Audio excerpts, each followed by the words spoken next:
আপুনিও যদি অসম চৰকাৰৰ সেৱা সেতু পোৰ্টেলৰ পৰা caste certificate PRC income certificate কাৰণে এপ্লাই কৰিছিলে যদি আপোনাৰ সাৰ্টিফিকেট এতিয়ালৈকে লাভ কৰা নাই আপোনালোকে গ্ৰিভেন্স কৰি আপোনাৰ যে সাৰ্টিফিকেট এক সপ্তাহৰ ভিতৰতে লাভ কৰিব পাৰিব নমস্কাৰ বন্ধুসকল আজিৰ ভিডিঅ'ত মই আপোনালোকক কেনেকৈ আপোনালোকে সেৱা সেতু পোৰ্টেলত গ্ৰিভেন্স কৰি নিজৰ সাৰ্টিফিকেট মাত্ৰ এক সপ্তাহৰ ভিতৰতে লাভ কৰিব সকলো এই ভিডিঅ'ত A to Z com so ভিডিঅ'টো প্ৰথমবাৰ শেষলৈকে চাব যদি আপুনি আমাৰ চেনেলত নতুন চেনেলটো সাবস্ক্ৰাইব কৰি বেল আইকন প্ৰেছ কৰি ল'ব যাতে আহিবলগীয়া গুৰুত্বপূৰ্ণ ভিডিঅ'ৰ নটিফিকেশ্যন আপোনালোকে মিছ নকৰে গ্ৰিভেন্স কৰিবৰ কাৰণে আপোনালোকে সেৱা সেতু পোৰ্টেলৰ এই পেজত আহিব ইয়াৰ ডাইৰেক্ট লিংক মই ডেছক্ৰিপশ্যনত দি দিম তাৰ পিছত ইয়াত আপোনালোকে পেজটো স্ক্ৰল কৰিব ইয়াত আপোনালোকে লগইন আৰু ট্ৰেক দুটা অপচন পাব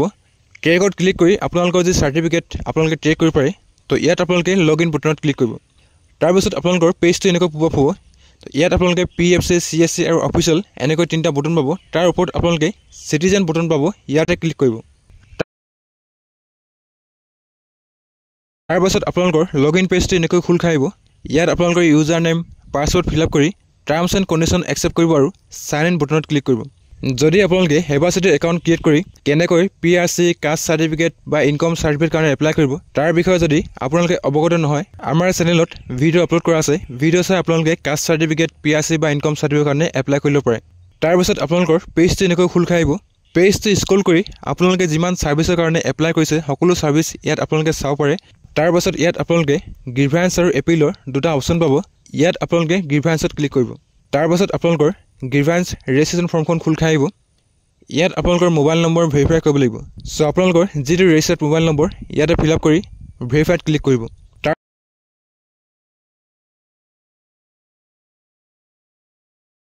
পিছত আপোনালোকৰ মোবাইলত এটা 6 ডিজিটৰ OTP আহিব আপোনালোকে ইয়াত OTP এন্টাৰ কৰি সাবমিট বাটনত ক্লিক কৰিব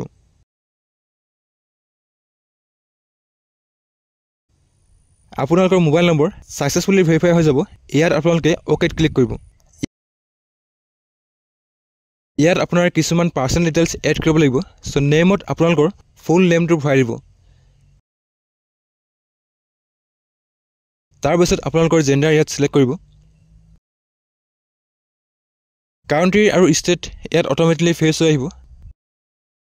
তাৰ পিছত ইয়াত আপোনালোকে নিজৰ হোম টাউন ডিস্ট্ৰিক্টখন সিলেক্ট কৰিব লাগিব আপোনালোকৰ যিখন হোম ডিস্ট্ৰিক্ট ইয়াত আপোনালোকে সাৰ্চ কৰি সিলেক্ট কৰিব পাৰে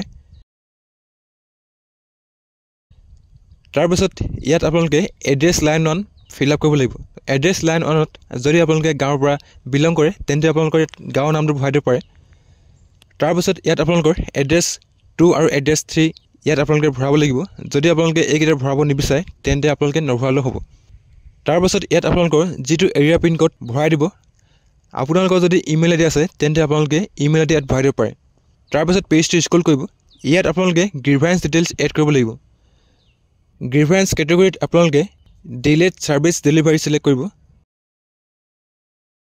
নেম অফ দা সাৰ্ভিস এপ্লাইডত আপোনালোকে যিটো সাৰ্ভিসৰ কাৰণে এপ্লাই কৰিছিলে যদি PRC কাৰণে এপ্লাই কৰিছে PRC সিলেক্ট কৰিব যদি কাষ্ট সাৰ্টিফিকেট কাৰণে এপ্লাই কৰিছিলে কাষ্ট সাৰ্টিফিকেট যদি ইনকাম সাৰ্টিফিকেট এপ্লাই কৰিছিলে তেন্তে ইনকাম সাৰ্টিফিকেট ইয়াত সিলেক্ট কৰি ল'ব তাৰ পিছত কনচাৰ্ন অথৰিটিত আপোনালোকৰ যিটো ডিপাৰ্টমেণ্ট ইয়াত অটোমেটিকলি ফেচ হৈ আহিব তাৰ পিছত ইয়াত আপোনালোকে গ্ৰিভেন্স ডেছক্ৰিপশ্যন এড কৰিব লাগিব গ্ৰিভেন্স ডেছক্ৰিপশ্যনত আপোনালোকে যিটো সাৰ্ভিসৰ কাৰণে এপ্লাই কৰিছিলে তাৰ বিষয়ে ইয়াত আপোনালোকে অকমান লিখি দিব ডু ইউ হেভ এ সেৱা সেতু এপ্লিকেশ্যন ৰেফাৰেন্স নম্বৰ যদি আপোনালোকৰ সেৱা সেতু এপ্লিকেশ্যন নম্বৰ এভেইলেবল আছে তেন্তে আপোনালোকে ইয়াত ইয়েছ কৰি সেৱা সেতু এপ্লিকেশ্যনৰ ৰেফাৰেন্স নম্বৰ ইয়াত এড কৰিব যদি আপোনাৰ সেৱা সেতু এপ্লিকেশ্যন নম্বৰ এভেইলেবল নাই নো সিলেক্ট কৰিব এটেচ ৰিলিভেন্ট সাপোৰ্টিং ডকুমেণ্টত আপোনালোকে যেতিয়া সাৰ্টিফিকেট কাৰণে এপ্লাই কৰিছিলে সেই ডকুমেণ্টবোৰ যদি আপোনালোকৰ লগত এভেইলেবল আছে 2 MB ভিতৰত PDF ফাইল বনাই ইয়াত আপলোড কৰিব তাৰ পাছত ডিক্লেৰেশ্যন দি সাবমিট বাটনত ক্লিক কৰিব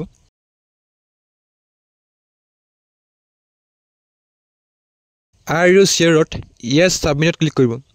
আপোনালোকৰ গ্ৰিভেন্স সাকসেসফুলি সাবমিট হৈ যাব আৰু ইয়াত আপোনালোকৰ গ্ৰিভেন্স আইডি জেনেৰেট হৈ আহিব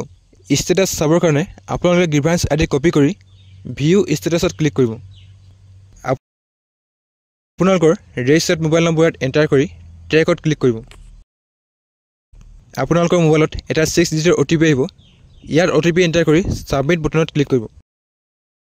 তাৰ পিছত আপোনালোকৰ পেজটো এনেকৈ খোল খাই আহিব ইয়াত আপোনালোকৰ registration number grievance category date of receipt সকলো শ্ব' কৰিব তো একশ্যনৰ তলত আপোনালোকে ভিউ ষ্টেটাছত ক্লিক কৰিব তাৰ পিছত আপোনালোকৰ ট্ৰেকিং ডিটেইলছ শ্ব' কৰিব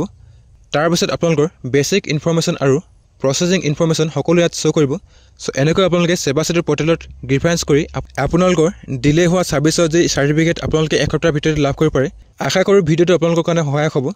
যদি আপোনালোকে ভিডিঅ'টো চাই ভাল পালে তেন্তে লাইক কৰিব আৰু আপোনালোকৰ বন্ধুবৰ্গৰ লগত শ্বেয়াৰ কৰিব। ভিডিঅ'টো প্ৰথমবাৰ সকলোকে চোৱাৰ কাৰণে ধন্যবাদ।